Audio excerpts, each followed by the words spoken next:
देखिए, जो मैं उत्साह देख रहा हूं बंगाल में, मैं चौथी बार आ रहा हूं, जो मैं उत्साह देख रहा हूं बंगाल में और जो मैं उमंग और खुशी देख रहा हूं, वो स्पष्ट बता रहा है कि भारतीय जनता पार्टी के तरफ मोदी जी को फिर से तीसरी बार प्रधानमंत्री में बनाने में बंगाल पीछे रहने वाला नहीं है।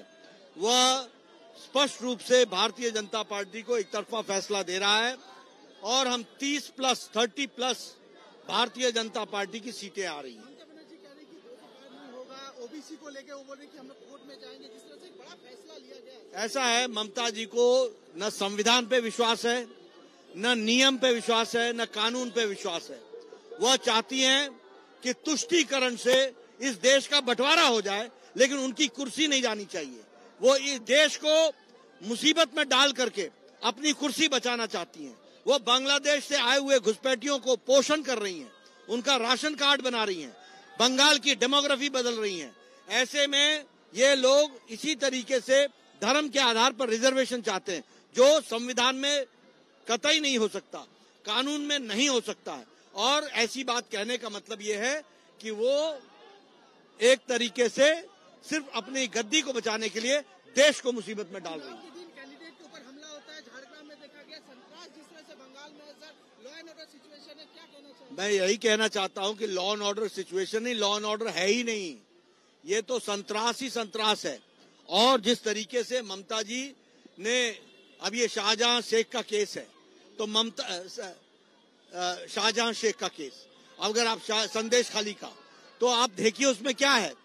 5 जनवरी को केस होता है और 18 अप्रैल या 28 अप्रैल को सीबीआई के हाथ में आता है, तब जाके शाहजहां शेख अरेस्ट होता है। ये कानून है? जो लोग महिलाओं का उत्पीड़न करते हैं, ये महिला मुख्यमंत्री होकर के भी महिलाओं का जितना उत्पीड़न को संरक्षण ममता ने दिया है, उतना किसी ने नहीं दिया। ऐसा है, हम बाहर वाले हो गए और जो घुसपैठ आते हैं बाहर देश से, उनको आप राशन कार्ड देते हो। ये आपकी राष्ट्रवाद है? ये आपकी सोच है? हम बाहर वाले हो गए और वो घर वाले हो गए, जो वहां से होकर के, जो बांग्लादेश से आ रहे हैं, जो घुसपैठी है। सीबीआई ईडी को लेकर कहते हैं कि बीजेपी जो सीबीआई ईडी और इनकम टैक्स को यूज कर रही है, मिसयूज किया जा रहा है। ऐसा है, अगर आपने कोई गड़बड़ी नहीं की है तो आप आराम कीजिए ना। आपको डर क्यों लगता है? इसलिए लगता है कानून अपना काम करेगा। कानून के काम में हम नहीं हस्तक्षेप करते हैं। जिसके खिलाफ एक्शन होगा, जिसने काम गड़बड़ किया होगा, कानून एक्शन लेगा। हमने कहा 30+। बंगाल वासियों को कहेंगे, आपने बड़ा हौसला दिखाया है, हिम्मत दिखाई है। ममता के खिलाफ आपने जिस तरीके से बंगाल की अस्मिता को बचाने के लिए आप आगे आए हैं, आपका धन्यवाद। कमल पर वोट डालिए और भारतीय जनता पार्टी के साथ चल करके बंगाल की अस्मिता को बचाइए।